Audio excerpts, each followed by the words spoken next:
In this video, I'd like to give you another much simpler way of deriving the pseudo-inverse of a matrix. While this new method is much simpler, the intuitions we gained in the previous couple of videos are much more important than just deriving the correct formula as we will do in this video.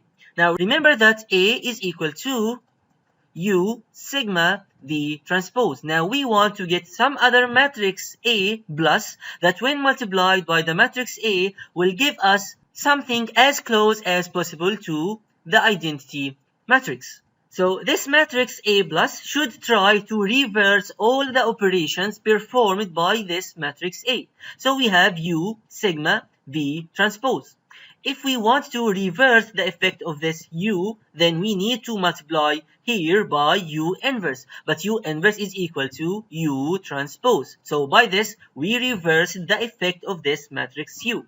Now, if we want to reverse the effect of this diagonal matrix sigma, which might be singular or non-singular depending on whether the original matrix A was singular or non-singular, then we will need to multiply by other matrix sigma plus, and this matrix can't be denoted as sigma minus 1 because if the matrix was singular, then if we have, let's say, sigma 1, sigma 2, and 0, 0, 0, 0, 0, 0, 0, then the inverse of this will be 1 over sigma 1, 0, 0, 0, 1 over sigma 2, 0, and 0, 0, and 1 over 0. But 1 over 0 is infinity, and then this matrix sigma minus 1 is not defined. So in this case right here, we will not be able to completely reverse the operation performed by the matrix sigma, but we need to derive another matrix sigma plus that will try to perform this reversion as much as possible.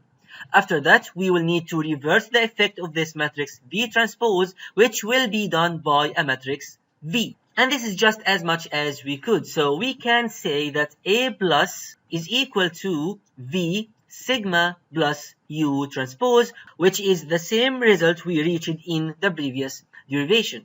Now for sigma and sigma plus, here we might have sigma 1, sigma 2, and 0, and I want to multiply by another matrix such that the result is as close as possible to an identity matrix. Clearly, we have here 1 over sigma 1, 0, 0. Here we have 0, 1 over sigma 2, 0. And here we have 0, 0, and something.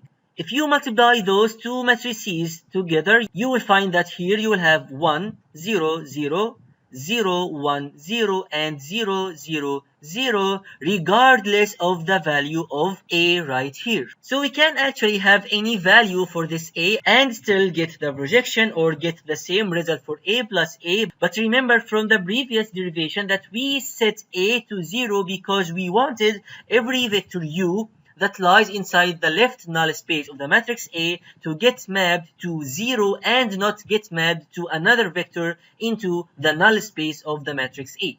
And that's it for the other derivation of the pseudo-inverse A plus.